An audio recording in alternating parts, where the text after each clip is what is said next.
All you need to know is that David collects 200 foreskins as a dowry. Listen.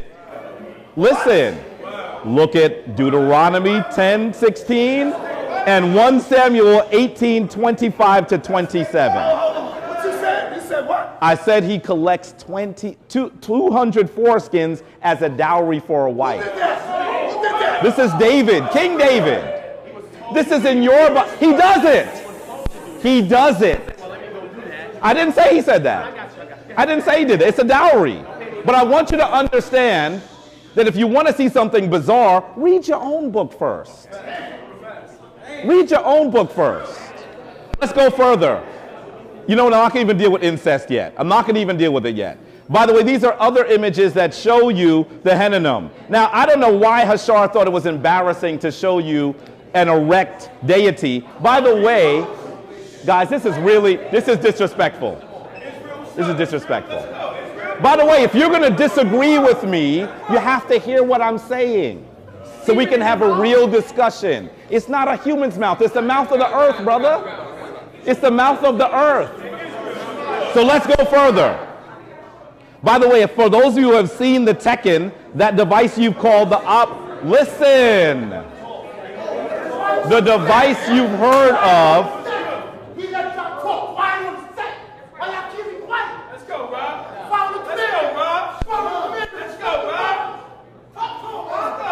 By the way, Hashar thought it was bizarre. And you know what? Hashar is right. I have been calling him out. But notice he's not here. Anyway, take a look at men. I'm not embarrassed to talk about men. Y'all brothers think that men doesn't put semen in his mouth. That's Geb. You gotta listen. Listen. You're not listening. You're not listening. Men is, by the way, 2 minutes. You saw how long Hashar went, right? Okay. Now listen.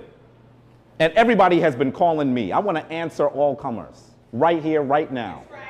I will stand in front of anyone. Anyone. So let's move. Look at men. I'm not embarrassed of men with his erect phallus. By the way, it comes from his belly button. Because this is divine symbolism for creation and fertility. And if you're uncomfortable with lettuce, maybe that's why you popping blue pills, brothers. Have a salad. Have a salad. Have a salad.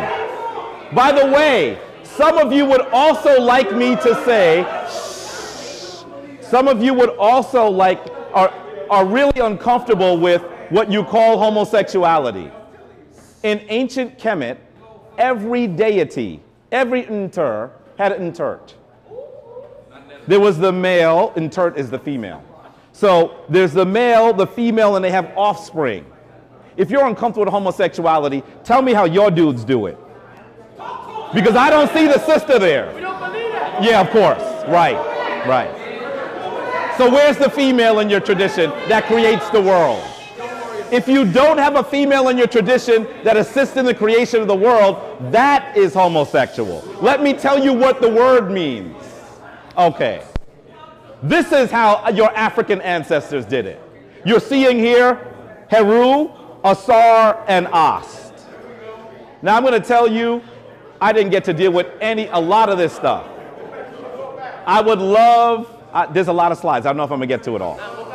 Are you asking me to take more time? Okay. So let's be clear. I am prepared to talk about Abraham as a mythological character. I'm prepared to talk about Moses as a mythological character. And you need to understand that this is light work. This is light work. And you know why it's light work? Because the biblical scholars have settled on this for 30 years. The only people who are attempting to describe this literally is you, African.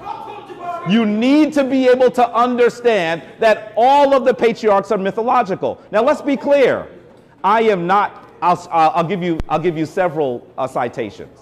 Here's one right here by Kelly. Most histories of ancient Israel are no longer considered about the Egyptian sojourn, the Exodus, the wilderness wanderings recoverable or even relevant to Israel's emergence. Most important is the fact that no clear extra biblical evidence exists for any aspect of the Egyptian sojourn, Exodus, or wilderness wanderings. I really want to get to this brother. I really want to get to this brother. I really want to get to this brother. And this is a brother that y'all know. I'm going to say to you very clearly, that there is an illness in our community. And the illness is a lack of recognition of the divine feminine. You have a tradition that is patriarchal.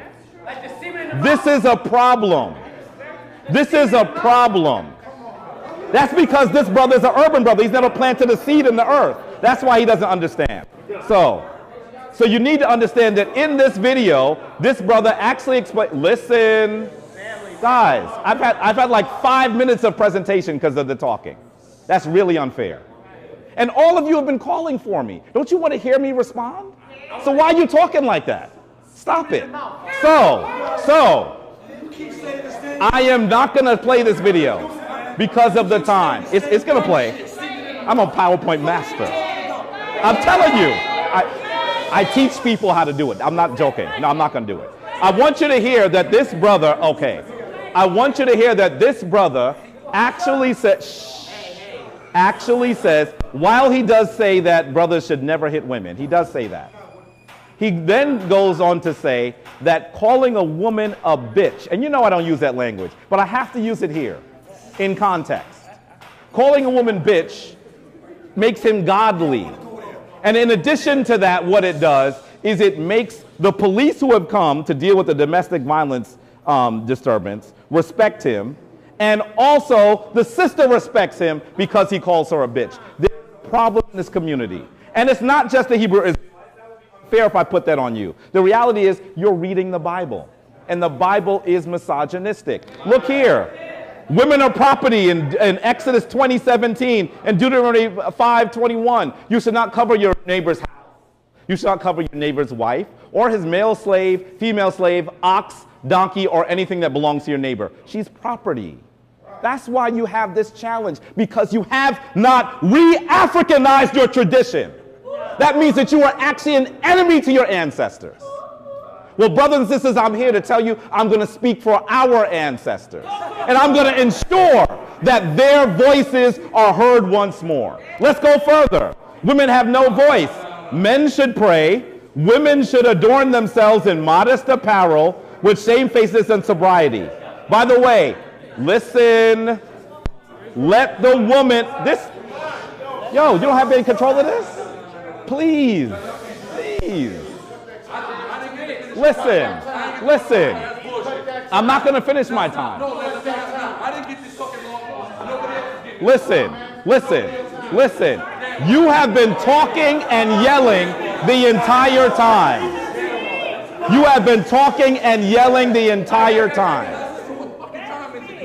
This is not right. Listen. Let the woman learn in silence with all...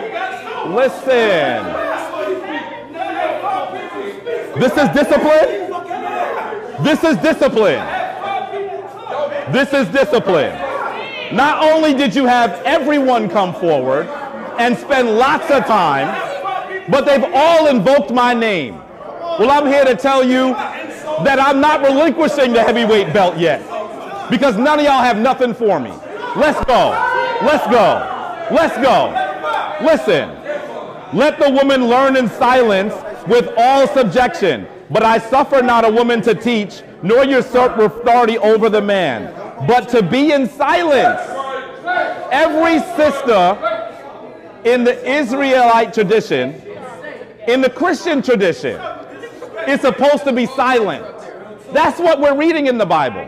You got to take this out, brothers and sisters. This is what the Talmud, the European, have given to you. Why do you think that it was illegal for us to speak an African language? Why do you think I'm more masculine than your daddy? And I want to hear this.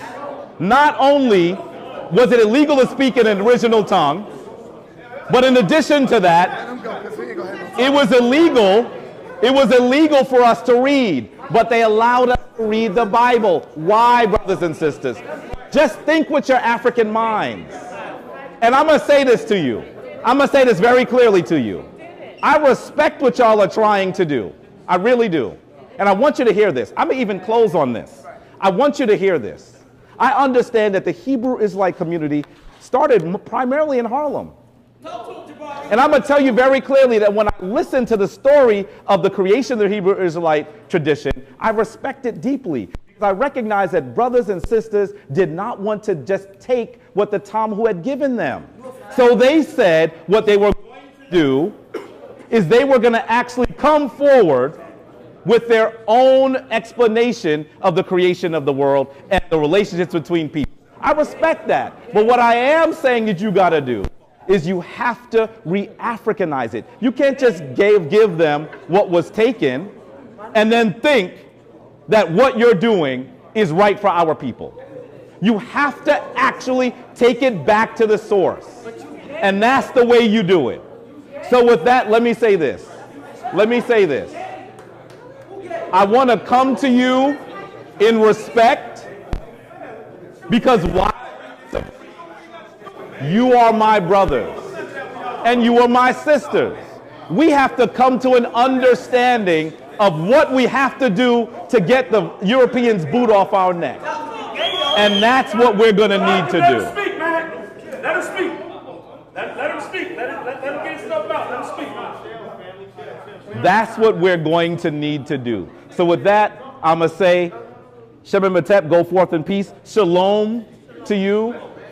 And I'm going to easily say thank you. If you have other questions, I'm here. Peace.